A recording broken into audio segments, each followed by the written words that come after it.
யார்கிட்டயும் இதை பற்றி டிஸ்கஸ் பண்ண வெக்கமாக இருக்கா?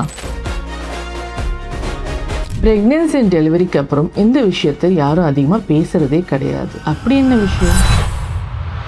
இருமும்போ நல்லா சிரிக்கும்போ யூரின் லீக் ஆகுதா? பிரச்சனை உங்ககிட்ட இருக்கா? யார்கிட்டயும் இதை பற்றி டிஸ்கஸ் பண்ண வெக்கமாக இருக்கா? யோசிக்காதீங்க, இது ஒன்றும் பெரிய விஷயம் கிடையாது. இது ஈஸியாக ரெக்டிஃபை பண்ணக்கூடிய விஷயம்தான். ஆனால் முதல்ல இது எதனால் வருதுன்றது பார்க்கலாம். உங்களோட பெல்விக் மசில்ஸ், இடுப்பில் இருக்க சதைகள், உங்களோட கர்ப்பப்பையும் மூத்திரக்குழாயும் பிடிச்சிருக்க சதைகள், இது உங்களோட கர்ப்ப காலத்தப்போ முழுமையாக விரியுது. முழுமையாக எந்த ஒரு ஸ்ப்ரிங்கும் விரிஞ்சாலும் அதோட எலாஸ்டிசிட்டி குறையும். அதே மாதிரி உங்களோட பெல்விக் மசில்ஸோட எலாஸ்டிசிட்டி குறையுது. அப்போது அந்த மசில்ஸ் கொஞ்சம் வீக் ஆகுது. ஸோ நீங்கள் ஏதாவது வெயிட் தூக்கும்போ இருமும்போ யூரினை பிடிச்சு வைக்க முடியாமல் லீக் ஆகுது. ஸோ இதை என்ன பண்ணலாம்ன்றதை நான் இந்த வீடியோவில் உங்களுக்கு விரிவாக சொல்லிக் கொடுக்குறேன். உங்கள் பெல்விக் மசில்ஸை டைட் ஆகி ரிலாக்ஸ் பண்ணுற மாதிரி pelvic floor exercises, Kegel exercise பண்ணுங்கள். இது பழையபடி உங்கள் மசில்ஸை நல்ல டோன்டப் ஆகிவிடும். அப்பப்போ யூரின் போகணுன்னு தண்ணி குடிக்கிறத அவாய்ட் பண்ணாதீங்க.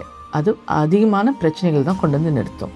ப்ராப்பர் இன்டர்வல்ஸில் டாய்லெட் யூஸ் பண்ணுங்கள். அதனால் ரெகுலராக வாட்டர் இன்டேக் வச்சுக்கோங்க. பாஸ்டர் கேர், உட்காரமும் நிமிர்ந்து உட்காருங்க. அதனால் உங்களோட பெல்விக் மசில்ஸில் வர ப்ரெஷர் கொஞ்சம் கம்மி பண்ணிக்கலாம். இதுக்காக ஷை ஆக தேவையில்லை. இது காமன் பயாலஜிக்கல் ப்ராப்ளம் தான். இதுக்கு proper exercise and life style changes பண்ணால் இந்த ப்ராப்ளமை ஈஸியாக நம்ம ரெக்டிஃபை பண்ணலாம். இந்த மாதிரி ப்ராப்ளம்ஸை ஷையாக ஒதுக்கிடாமல் இதை பற்றி பேசாமல் இருக்காதீங்க. இதை பற்றிய நாலேஜ் ரொம்ப இம்பார்ட்டன்ட். ஏன்னா லேடிஸ் சைலண்ட்டாக சஃபர் பண்ணுற ப்ராப்ளம் ஒன்றுன்னு பார்த்தோம்னா யூரினரி இன்கன்டினன்ஸ் தான். போஸ்ட் ப்ரெக்னென்சிலேருந்து மெனோபாஸ் வரைக்கும் இந்த ப்ராப்ளம் அதிகமான லேடிஸ்க்கு இருக்குது. ஸோ இதை பற்றின அவேர்னஸ் எல்லாருக்குமே தேவை. ஸோ முடிஞ்ச வரைக்கும் இதை லைக் பண்ணி ஷேர் பண்ணுங்கள்.